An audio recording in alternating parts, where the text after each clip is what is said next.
Good morning, Peter. Hope you're having a good morning so far.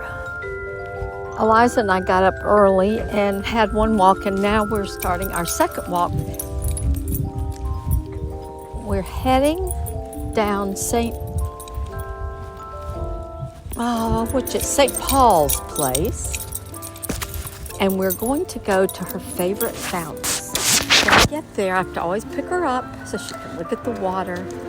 And she's so cute. She knows the whole routine, which is her middle name, Eliza Routine McCracken-Hurst. She loves her routine. So my neighborhood has 2,000 houses and a clubhouse, swimming pools, tennis and racquetball courts. It's all ages. It's not a 55 plus. And different areas have townhouses. Different areas have homes 7.5 feet apart, like my area, or with larger yards. And then there's an area called the estate, which I have not been there yet. I keep meaning to drive through it one day and I haven't. And we have a little, quote, downtown area, which has maybe 7 small buildings. It really looks a lot like Demarest did in 1971. And there's Bedford Food and Drink there, where they have live music. And then we have a nail salon, which I go to, a workout fitness center, a real estate. We're getting a needlework shop. And then we have a green area that has open space for the different events during the year, around holidays, music. So that's really nice. So there's always something to get involved with. Activities at the clubhouse, wine club, beer club, game day, public speaking, just Tai Chi, yoga, a lot of different activities. And we have a really pretty clock tower. My neighborhood's called Bedford, and yes, it is supposed to be patterned after the movie It's a Wonderful Life. So a lot of the street names reflect that movie, which is interesting. And I guess my favorite part about it is being an extrovert.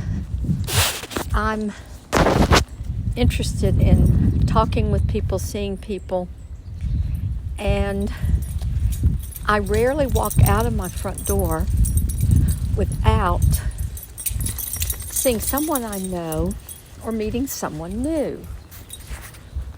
The other thing I really like is there are 4 houses on the alley. Actually, all the homes have alleys, so all the parking is behind the house. And every house in Bedford has a front porch. I don't know about the estate, it may not, but in the part of Bedford I live in, the main part, the estate's just one area. And I love that because Eliza and I spend a lot of time out of there because she's an extrovert too, and she has FOMO, Peter, which is hard for me to keep up with. I think you're going to be able to hear the water at the waterfalls. And I'm going to pick her up and let her look. Oh my goodness, Peter, she's as happy today as she was the first time I ever brought her here. She's just so interested in it, and she doesn't understand it, but she does love it.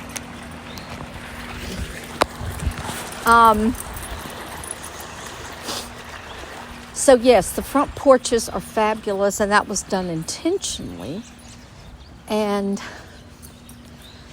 it just really makes more of a community, obviously. So that's really nice, and that's one of my favorite parts. About 3 miles from my house, there's another area that has a wine store, 3 restaurants, a workout center. It's not part of Bedford, but it's near my neighborhood. You can walk there easily. So the interesting part is that when I started working with my realtor here, it'll be 4 years ago in June, he sent me to look at Bedford, and I said, nah, that's not really what I'm looking for. And so I kept looking. And then one day I was looking at another neighborhood, but no, Eliza, but at the bottom of the listings, here was my house coming soon in Bedford. And I loved the way it looked on the outside. It's a Craftsman. And so I thought, well, I'll go look at that. And my realtor always likes to remind me that every other house she showed me, I looked for problems, like looking under the sink, or there leaks, or there, asking all these questions. She said, we walked in your house and you might have asked 2 questions the whole time.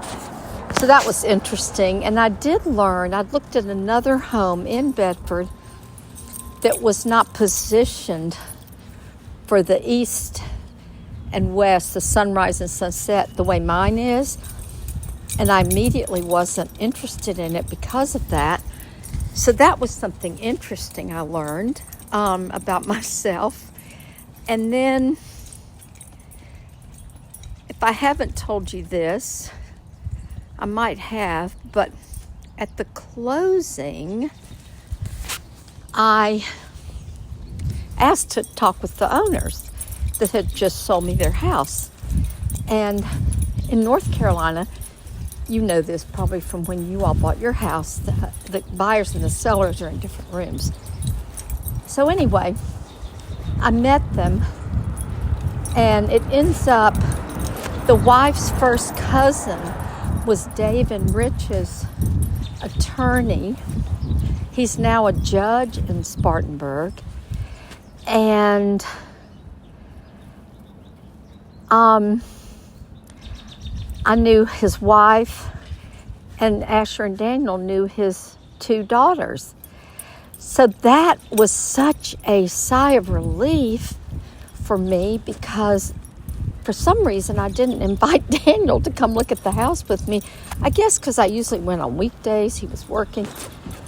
And that was during COVID, when, it was a seller's market, so you needed to hop on them. But once I learned that, I thought, gosh, I guess this was the house that I was meant to live in. And I couldn't be happier with it. I still miss Palmetto Street, and I always will. But it just wasn't working for me anymore. So Eliza and I are going to continue our walk, and I'll send this to you and talk to you later. Bye-bye.